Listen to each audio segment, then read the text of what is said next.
I always have to go in the dark here so it doesn't like wash out this whole side of the room when I get on these things. Hello, everyone. Welcome to Monday Masterclass. Let me grab a light that will go in the right place here.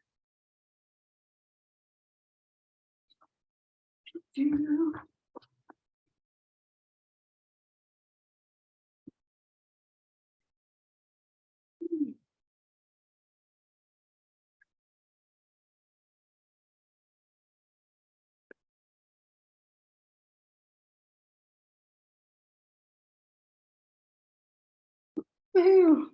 There we go. All right. Always glad to have a group on. So glad to have some faces on here with me on the Zoom. Let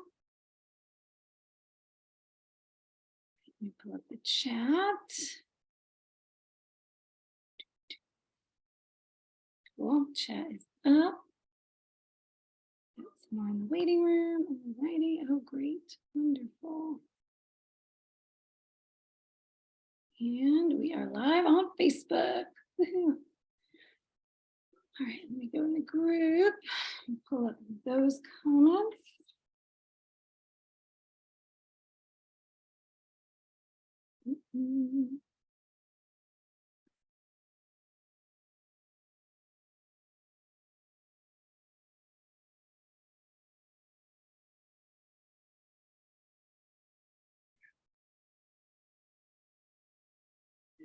There we are. Okay.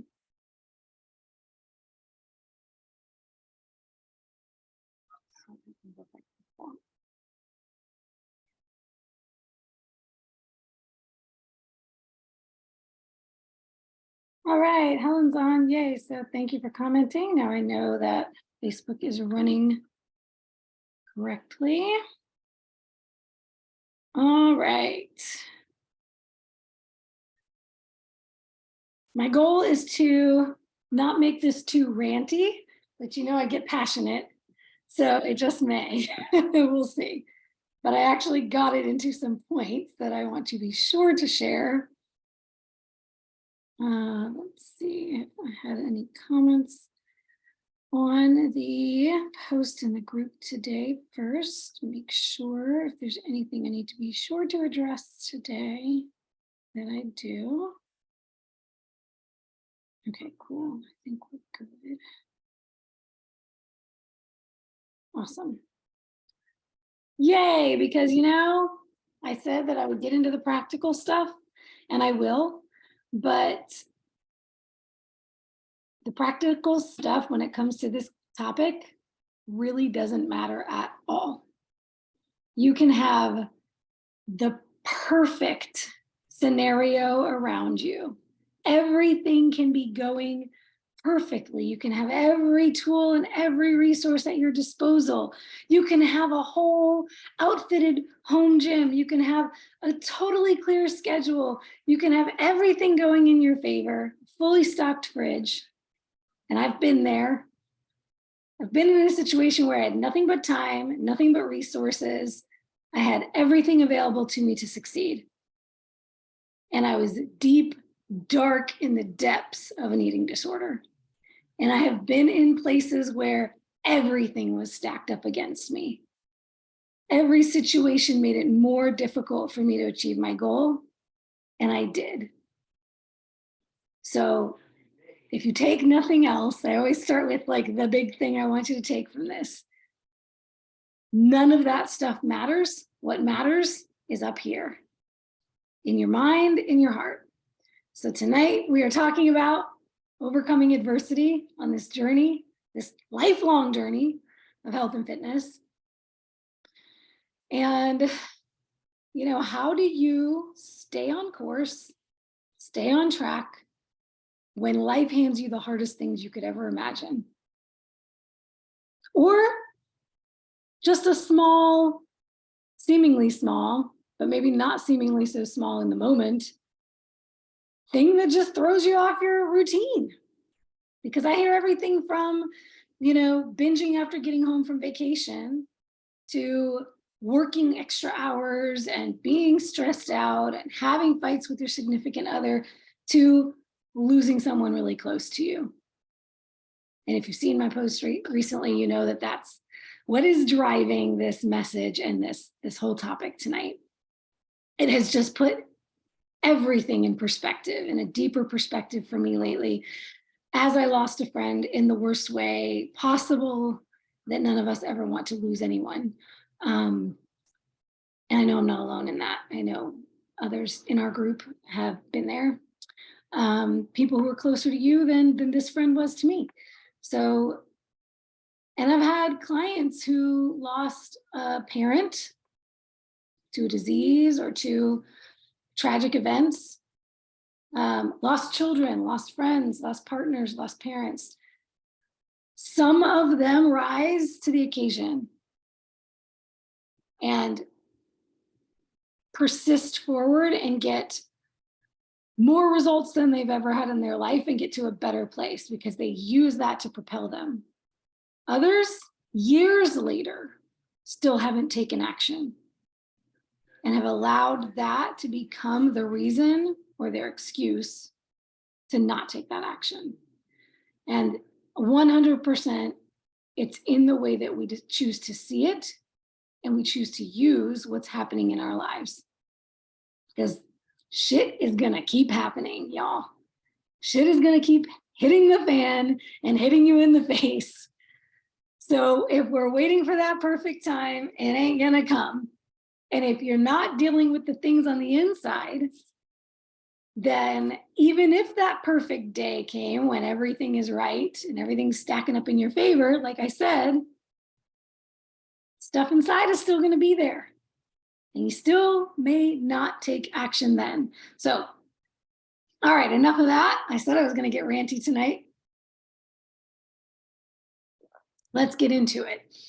All right, so we've all heard the adagios, when the going gets tough, the tough get going. When life gives you lemons, make lemonade. Or margaritas, if you're of that persuasion. But my favorite quote on this subject comes from Mr. Denzel Washington himself, from a commencement address he made at some university, I don't remember. You can probably find it on YouTube, the whole address. But he said, comfort is a greater threat to progress than adversity. Or he may have said hardship, same concept. Make no mistake about it, the one thing that will absolutely make or break your success on this journey is your ability to persist in the face of adversity.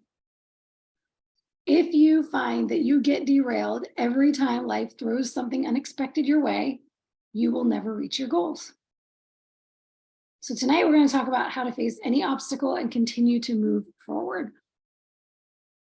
I gave a hint in the description of the event that it is 100% a matter of perspective. Anything in your life can either be a deterrent or a conduit to your next level. And I want you to start thinking about things binary, in that binary way. It's either this or it's that. All right. So let's start with the first step, the biggest step and the hardest step. It starts with your belief. In order to overcome anything, small or large, you have to decide to believe that there is nothing you cannot overcome. It sounds so simple, but it is a very difficult thing to do. And it is masked by a lot of things in our lives. We may say, oh, I believe I can do it. But a lot of the time, those are empty words. Beliefs, what are beliefs? Beliefs are just thoughts we've repeated enough times until they become deeply ingrained in us. So our belief systems about anything are from that. It's what we've been taught. They are not fixed. They can be changed, but it takes a lot of work to change them. So how do we change that? And like I said, they can be masked. So you may think you believe that you can do it until something gets in your way.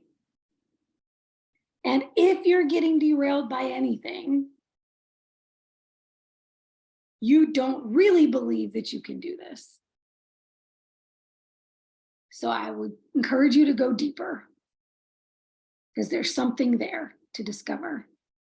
There is a belief, there is what we call limiting beliefs that are limiting your potential. They're limiting what you can do. And they do not hang out on the surface. So we got to do some inner work, some exploration of our thoughts, because beliefs are just thoughts. And this is my platform. I've bumped this before, but I'll bump it again. We're about to go on the low carb cruise in less than 2 weeks. And last year when I spoke on the low carb cruise, I told my story. And I shared this powerful concept that until we change our beliefs and we change the way we think about things, which starts with taking our thoughts hostage, then, essentially there's nothing else we can do. We're going to keep spinning our wheels, and we're going to be on that hamster wheel, and we're never going to get anywhere. So check that out. I'll bump it again so you can listen to that whole talk. But the concept is, okay, if we want to change a belief, we have to form a new belief that will replace the old one. It's just like they say about addictions, right? You transfer your addictions. So if you're trying to give up smoking, you may end up eating a lot more. If you give up drugs or alcohol, same thing. A lot of the time it gets transferred to food. Sometimes it gets transferred to sex and other vices, or it can get transferred to something positive.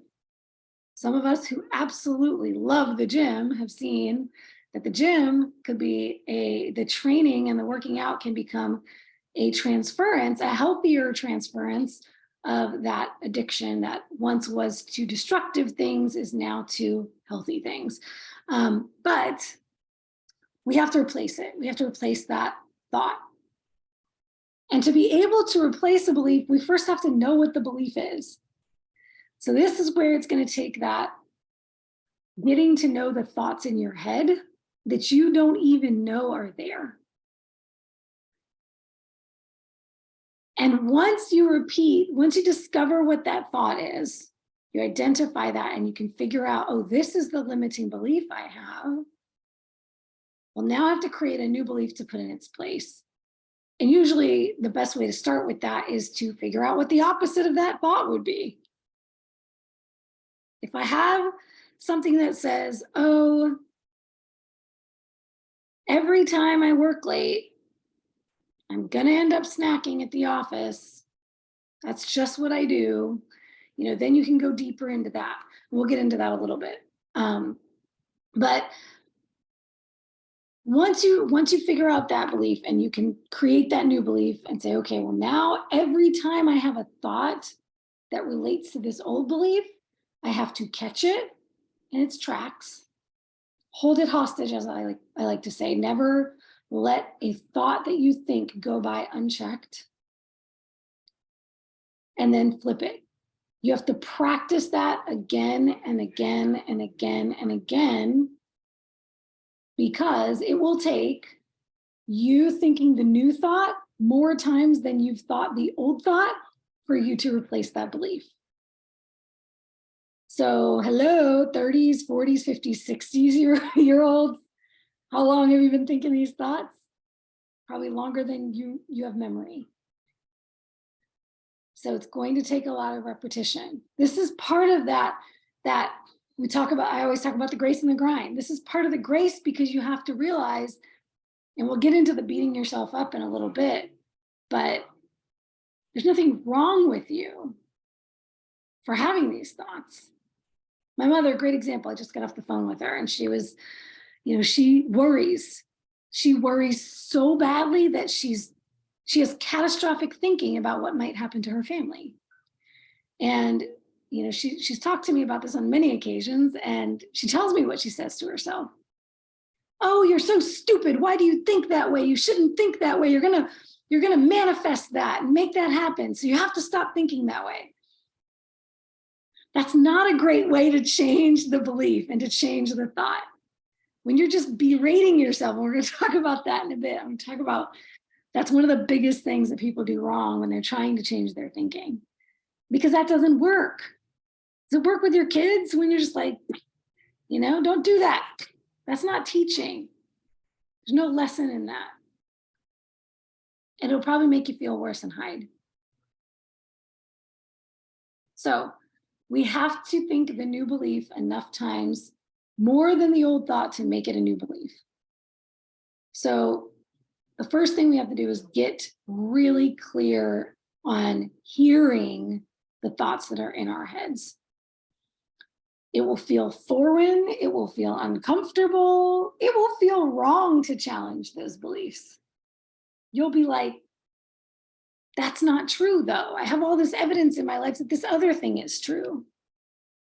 Oh, well, okay. Be present with that. This is where journaling is really powerful, because all of those other thoughts that start coming up when you're trying to challenge the thought you want to change, write all those down too. Take them all hostage, because they're going to be battling you back if they want to hold on to that old belief. And it's familiar and it's comfortable. Although it may not actually be comfortable, it's probably making your life very uncomfortable, but your association to it is comfort because of familiarity, survival instinct. So let's hold these MFers hostage. So number 2, that was number 1. Step 1, change your beliefs. Identify your beliefs really is the first thing. And here's a practical takeaway for that one before we move on to step 2. Or I guess this kind of relates to step 2 as well. But keep a little journal. If you're an electronic person, the notes on your phone, I love to use voice notes or the written notes app on my phone, or keep a notepad, nearby you. And have an intention, set an intention of being more observant of your thoughts. Take a 12-hour day, say, okay, tomorrow, Tuesday morning, I'm going to wake up and I'm not going to put on anything in the background. I'm not going to put on music or a YouTube channel or a motivational speech, even though I love to start my days with a motivational speech. But I'm not going to put on anything. I'm going to drive, and instead of putting music on or a podcast on in my car, I'm just going to be in the silence, because you can't hear your thoughts when there's noise. So shut down the noise outside and tune in. Particularly for my ladies who are struggling and having setbacks on your health and fitness journey. Those moments are the ones that are going to tell you everything. Those moments where you just reach for the thing. And I know, because I've been there. I've done this work. I've been in there's no thoughts. I just grabbed it. No, you didn't. There was a thought there. You just don't know what that thought was.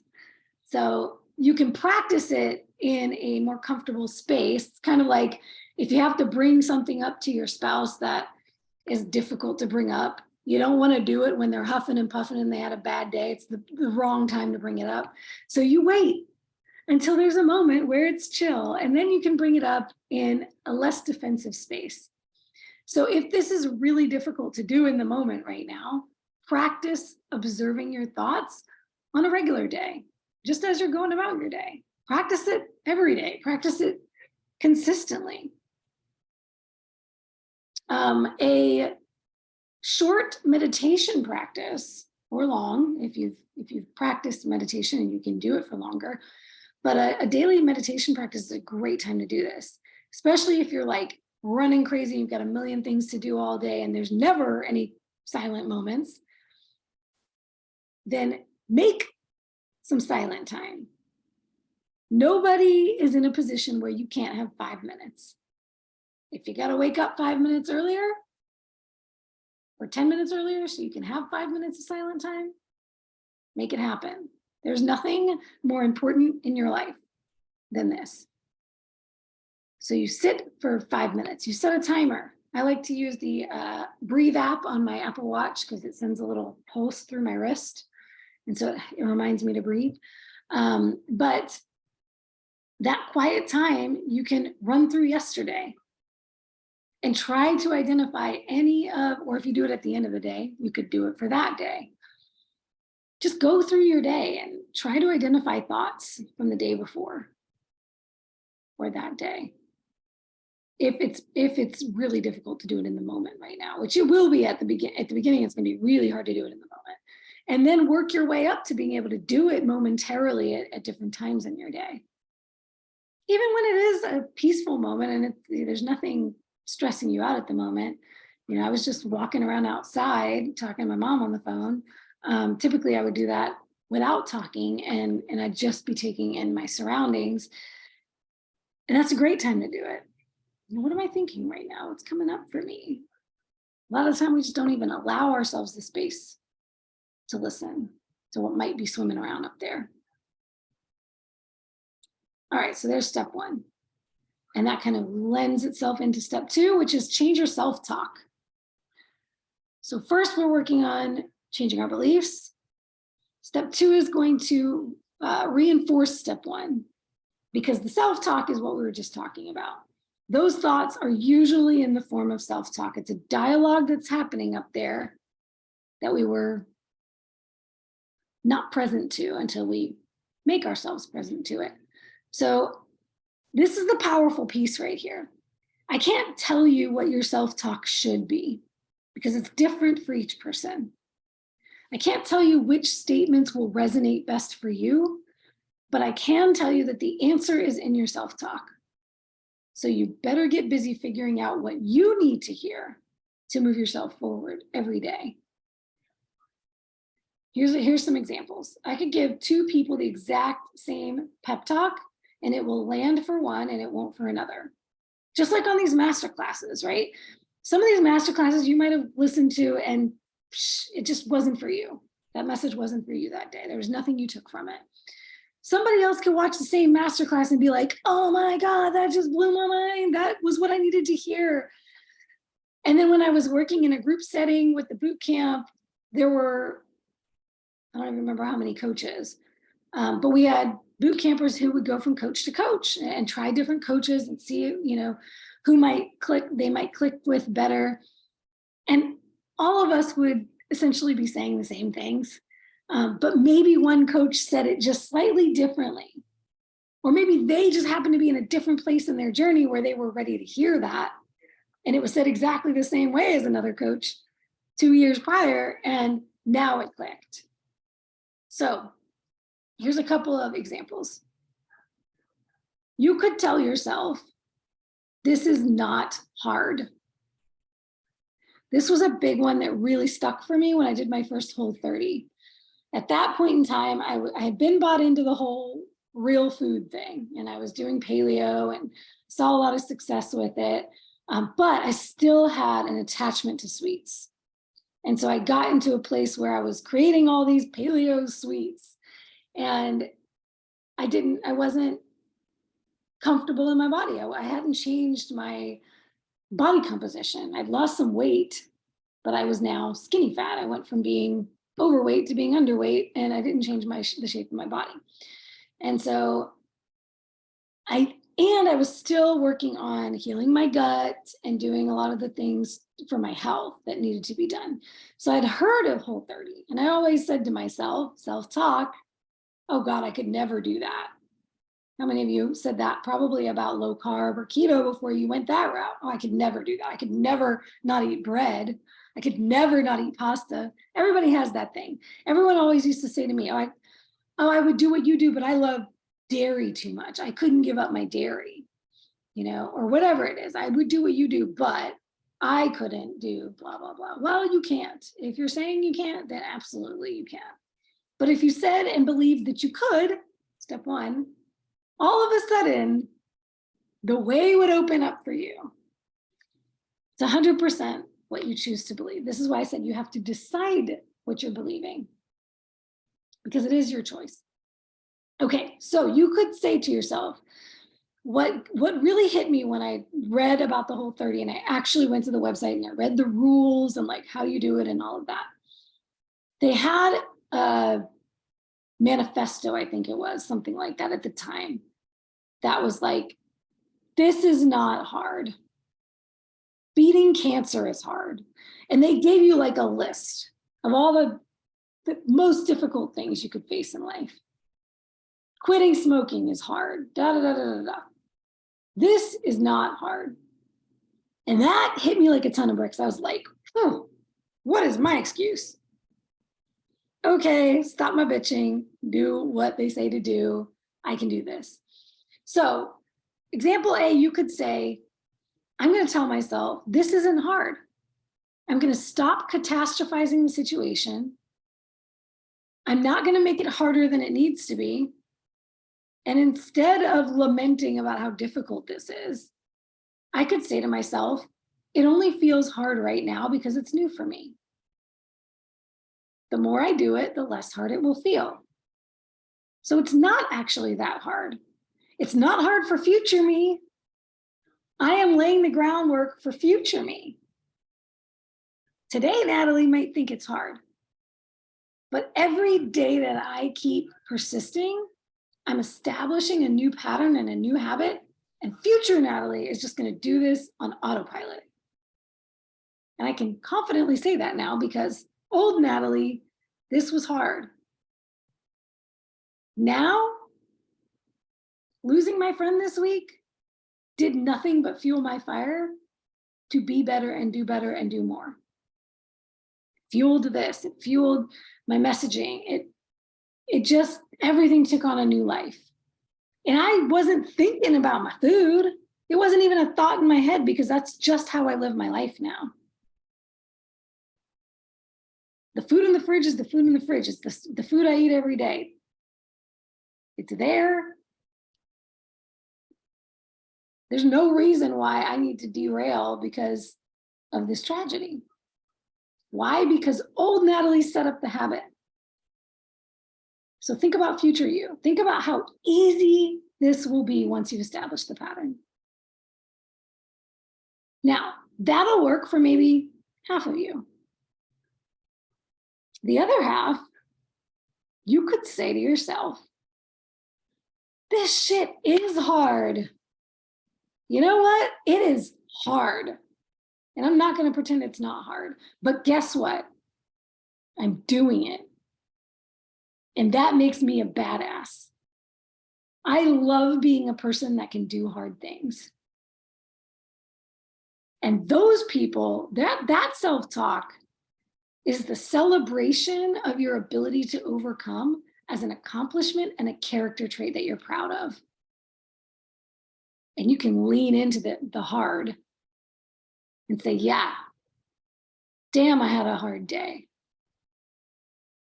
Would it be easy to fall into a plate of donuts or eat 10 chocolate bars? Sure. But I want to feel proud of myself tomorrow for doing this thing when it was hard. So I would rather not do that and turn to this other thing instead, real food.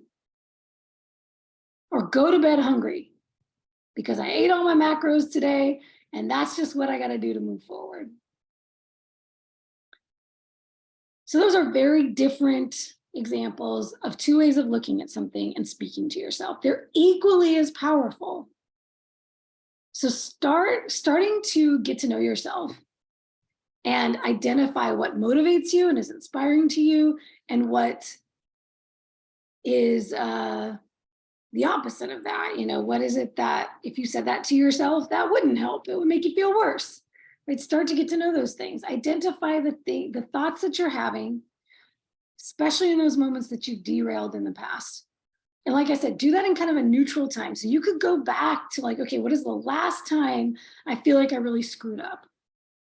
Didn't go to the gym, or I didn't get my workout in, or I ate off plan, or I binge eat, whatever it might be. Go back to that time and don't let yourself off the hook for it. We're about to talk about that. And do a postmortem. What happened? If I was my child, if I was a child that had to discipline because they did something wrong, I'm not letting them off the hook. The child is standing there, there's spilled milk in front of him. He's acting like he doesn't know how it happened. I'm not going to let that child out of the kitchen without telling me what happened. Because it didn't jump off the counter on its own. So do that with yourself. Do a postmortem and write it all out. What was the circumstance? What thoughts were going through my head? Because there was a thought that happened. Don't let yourself say there wasn't a thought. All right, so here's the crux. There is no such thing as falling off the wagon. You've got to stop using that language. You jumped off the wagon willingly. Take ownership for the off-roading. You don't get to take credit for your successes if you don't take responsibility for your failures. And it's a failure. It's okay to call it a failure. Let's stop being afraid of that word failure. I was once chastised for using that term with clients. We've got to desensitize ourselves to the term failure. We're going to fail along this journey. We know that the true failure doesn't happen unless you completely give up. As long as you get up and you keep moving, it's not really a failure, but yes, you're going to fall. Yes, you're having setbacks. Yes, you did it. Nobody else spilled the milk, you spilled the milk. Having grace with yourself does not mean letting yourself off the hook for poor decisions. So once you connect your behaviors to your results or lack thereof, you'll begin to see a pattern, and from there you can make improvements. I always tell clients, if you binged, I want to see the numbers. Plug it in. I don't remember what I ate. Yes, you do. Yep, you sure do. Go back and write it all down and put it all in your tracker. You might forget one little mini candy wrapper. Okay, big deal. You're going to remember that entire binge. I promise you, you will. If you go back step by step, put it all in the tracker and see what that amounts to in the numbers. And then see how that impacts your progress that week. If you use the progress tracker, I shared it with the group. Join the Grace and Grind membership. I shared that with the Grace and Grind group. You'll be able to see week to week your averages for your macros and your averages for your weight and your body composition. And that is powerful knowledge. When you start to say, oh, it's because I overate my macros. That's why I didn't get results. I was so mad at the scale, but the scale didn't do it. Scale is an inanimate object that is just reporting what I give it. Okay, so there cannot be progress without accountability. Like I said, children have to be taught right from wrong, and that's how they learn acceptable behavior. They must face consequences for their actions and grapple with the negative emotions of shame and guilt. I don't remember what masterclass I talked about this on, but I'm going to bring it up here again because it's so important to share. Shame and guilt are not bad emotions. We don't want to just ban them from our existence. They are there for a reason. They are meant to be a deterrent to engaging in that shameful behavior again. When we feel guilt and shame, we have three choices. Number one, we can avoid it. Don't want to feel it. That's a shitty feeling. I don't want to feel that. We can ignore what we did. We can hide. We can pretend it didn't happen, sweep it under the rug, try to cover it up. This is what happens when you don't track an off-plan food because you don't want your coach to see it or you don't want to see it. And then what do? We vow to do better next time. That's a very vague statement. We're going to get into these kinds of statements called soft talk versus solid talk. Really powerful stuff. So we say, I'll do better. I won't do it next time. And we don't make a plan. We just say, I'm not going to do it next time. That's number one. Number two, we can berate ourselves. Talk down to ourselves. We punish ourselves. And we dwell in the emotions of inadequacy so much so that we feel defeated and we give up. Why bother trying to improve? I'll just fail again. So instead of getting back on the wagon and trying again to be healthy, it's better for me to just give in and eat junk every day, because that would be better than eating it today and then not eating it tomorrow. It would just be better if I just eat it every day. Let myself binge, let myself do all these things. Why bother? Right? It's just like when, and many of us had this in our childhood, when you just get berated for things instead of being taught and discussing and understanding what needs to change, then you just end up with resentment, probably a whole lot of trauma that you then have to go to therapy and work through as an adult, which doing that will improve all of this also, by the way. If you have never done trauma work, it is some powerful, powerful stuff. Talk about understanding your limiting beliefs and working through them. Okay, and then number 3 is the one we want to do. We want to face these feelings. Confront the shame and guilt.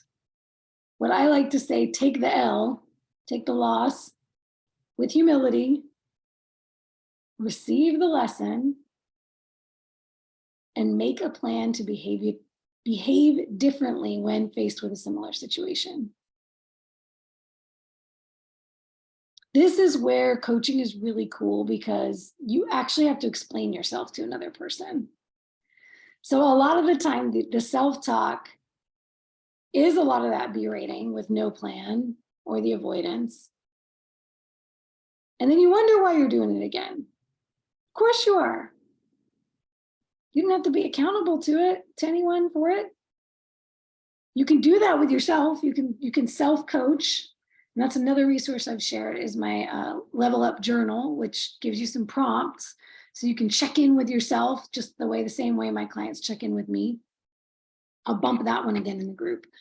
But there's something powerful about having to write down and send somebody a check-in. You could do it with yourself. You can set it up as a little reminder in your calendar with all the questions that you actually have to answer and send to yourself by email.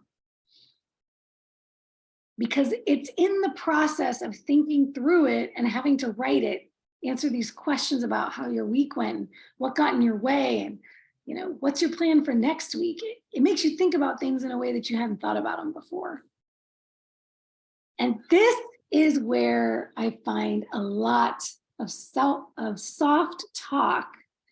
And now I've gotten into the habit, especially with my clients that I see every other week on a video chat one-on-one, when I hear it and I'm face-to-face with a client, I get to point it out right then and there so they can see and hear what they're saying and explain what that is doing really kind of behind the scenes. So I just had this experience recently, and I'm glad it kind of tied into this masterclass. It's perfect to share. Hoping and wishing will not make it so. So we've got to make a plan. So some of the soft talk that I see the most, you've probably all done it. I think I know I still do it. I still catch myself doing it. I need to ... fill in the blank. See this a lot in check-in. What's your plan for this week? I need to, whatever the thing is that you need to do to move forward. I need to is a non-committal statement. It's like saying, I know I should do this, but I'm not making any plan to do it. I'm not even saying I will do it. I'm just saying I need to, but I don't really want to. So maybe I will or maybe I won't. That's really what's happening when you say those words, I need to. The other one I hear a lot is, I'll just have to, or I'll just not do that next time. Really? How do you know you're not going to do it next time? That's not a plan. Just like the I'll do better next week. I didn't get to all my workouts this week, but I'll do them next week. How do you know you're going to do them next week? I'm just going to do it. Oh, you're going to get some magical motivation fairy dust next week that's just going to make you magically want to do it all. Not likely to happen. So this is where we have step 3 in our 3 steps to overcome obstacles. We had step 1, change your beliefs. Step 2, change your self-talk. Step 3 is set yourself up for success practically. Make a plan, a practical plan. Despite your burst of motivation today, your future self tomorrow or next week is not going to feel like it. Your future unmotivated self, think about her and think about what is she going to need to be successful. The me that just got the worst news of my life, what's going to make her not end up at the bottom of a pint of Halo Top? What's going to make her go to the gym? When she's in the midst of stress and kids screaming and appointments she has to go to and work demands. And last night I was up until 4 a.m. finishing client programming because I didn't get it done earlier in the week. I gave myself grace because I gave myself the time to grieve my friend and go through what I needed to go through for the week. But guess what? I'm not going to fail my clients in the 11th hour. Now I got to do what I got to do. I'm accountable. You wouldn't just decide not to show up for your job anymore. And if you did, you're going to face some financial consequences for that. So we've got to stop making our health a negotiation. That starts with the belief. That starts with the belief piece. Not negotiable. But let's talk about some other practical things, right? So you're making the plan now. Now you have to think about your unmotivated self that has every reason to chill out and lay on the couch and eat bonbons instead of following through with the plan. What is going to make it easier for her to execute the plan? So this is where you write out all of your strategies. Need to have a fridge stocked. I've got to have good food options. 10 times out of 10, my clients that go off plan when they get back from vacation didn't have anything prepared when they got home. They were thinking about vacation. You know what happens when you go away on vacation? You come home and there's nothing there. You got to go grocery shopping. You got to cook stuff.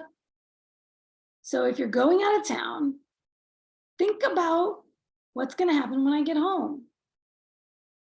Either you can prep some meals, put them in the freezer, have them ready for you when you get home. Or, oh, I know that we're going to be landing at this time. I can stop and get a rotisserie chicken on my way home. Or if you're driving, road trip, get enough food before you head home so where you can have that ready for you when you get home. Whatever it may be, for everybody, it's going to be different. The practical steps are going to be different, but you've got to be stocked up. That's a key thing, is every single time you are angry, tired, and hungry, it's almost guaranteed you're going to make a bad decision, unless you have another good decision sitting right in front of your face. So give yourself that option. I always like to say, remove triggers from the situation. Remove your trigger, your particular triggers. It's different for everyone. Keep them out. Knowing I had to stay up late last night to do that, I knew I was going into a danger zone because that was always my thing before. If I was staying up late, working late, and tired, I was going to get hungry again because normally I'd be in bed at this time and I wouldn't even think about being hungry. But now the hunger kicks in because I've been awake for 4 hours longer than I anticipated, or 6 hours longer than I anticipated. So I better not have anything that I can just grab and shove in my mouth. And I don't have like snacky things in the house. Everything is real food meals, right? So I either can mix up a protein powder thing, which is going to take some time and would be fine way to handle that, because physiologically, if you are up another 6 hours, you are going to get hungry again and your body's probably needing food. So I could go to the fridge and get real food that's pre-prepared, already ready for me to grab. I can heat something up, or I can whip up a protein thing. But I don't have any other options here. And I certainly wasn't going to leave here at 2 o'clock in the morning to go get something. So remove your triggers from the situation. Keep safe foods, healthy foods, and snacks with you at all times. There is nowhere I go that I don't have a chopstick or some kind of meat stick or meat bar, or it used to be pumpkin seeds and cacao nibs and shredded coconut was like my little homemade trail mix when I was more keto than carnivore. And I just bought a bag of sprouted pumpkin seeds. That's been another thing that was part of my protein snack I whipped up last night with the pumpkin seeds. Have things that you can go to in those situations. Don't leave yourself out there with nothing.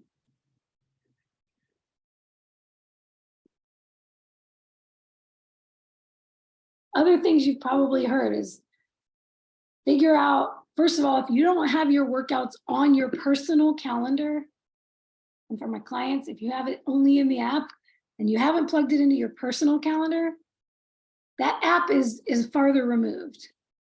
If you don't go into the app, you're not seeing anything, right? That's another step you have to take.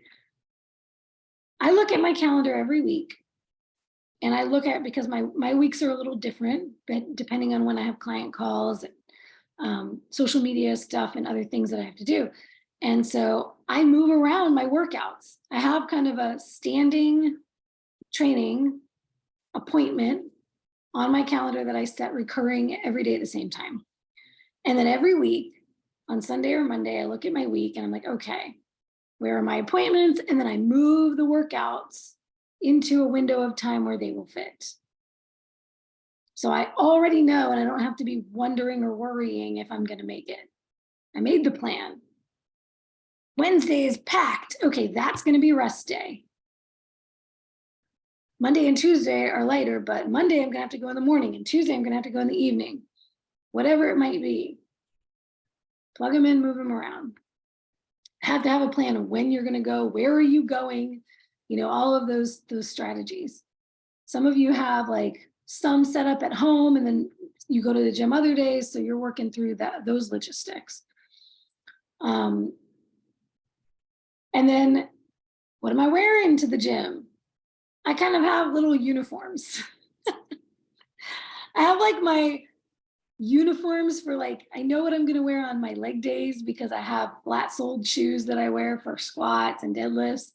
And then I have different clothes I like to wear for my upper body days. So I'm like, okay, laundry, do we got stuff? Are we set up? Some of you like to, brilliant idea, pull the clothes out and have them ready already the night before or the day before. No excuse, it's right there, it's ready for you. So go through the things that for you are the trouble areas, the danger zones, as I called it, right? I know what mine are. Used to be the grocery store. Luckily, I never feel that anymore, but it used to be, if I go into the grocery store, I'm going to want to get all the fun things that I see that I shouldn't be eating. So, if you're one of those people, have a plan for the grocery store. Think about what it is for you. Write down all of your vulnerable moments. vulnerable situations. And then every idea that you can think of for how you can attack that. So, and then what I like to do week to week, and what I like to ask clients week to week, and it's part of the check-in, is what's coming up this week that could derail you? What's your plan?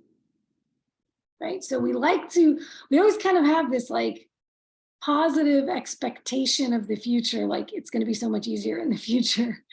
I always did that with schoolwork when I was a student, and it always felt that way with work too. It's like on a Friday, I would write down my to-do list at the office for the following week, and I'm like, oh, I'll get to all of it next week. Next week's gonna be the same. You're gonna have the same trouble navigating all the meetings and all the other things you got to do, and it's going to be just as difficult next week. But somehow there's always this like, oh, well, later it'll be easier. No, flip that. If everything that could get in my way gets in my way, then how am I going to attack it? How am I still going to be successful in the midst of every possible thing that could come up? When you are armed with the belief that you're capable, with the self-talk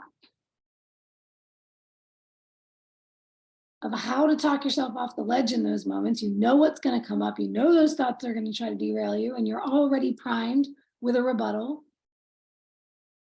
I like to call it like debating, right? Debating with that limbic brain, that emotional brain that's trying to tell you all the reasons why you should be jumping off the wagon. Be prepared with your rebuttal. Be your own lawyer, loyal lawyer. Say that 3 times fast. But be your own lawyer. Be prepared to be the attorney in that situation. Argue for yourself. Argue for the healthy self. And then finally, arm yourself with a plan, with the resources, with everything around you to make it easier for you to be successful.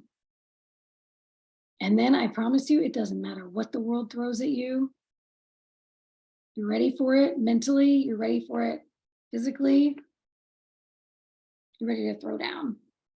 And you will win in those situations.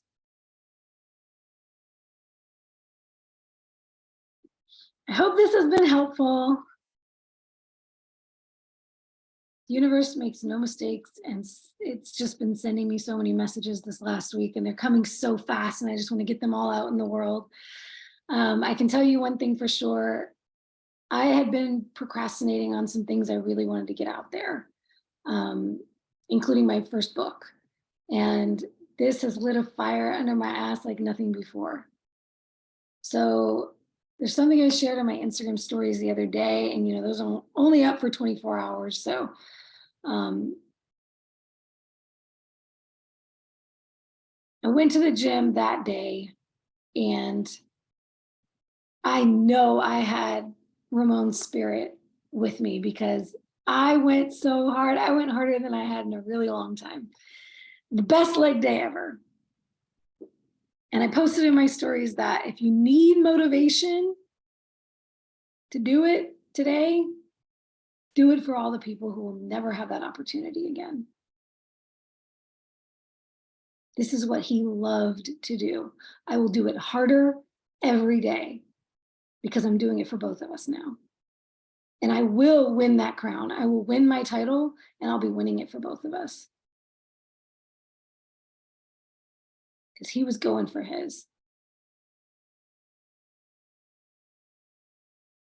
And if anybody deserved it, he did. He was the hardest worker in the room.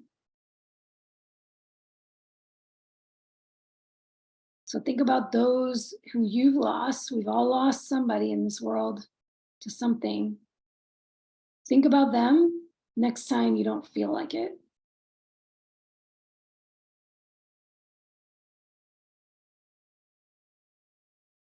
Love y'all. Thank you for being with me tonight, and for being a huge part of the reason why I can overcome this kind of stuff.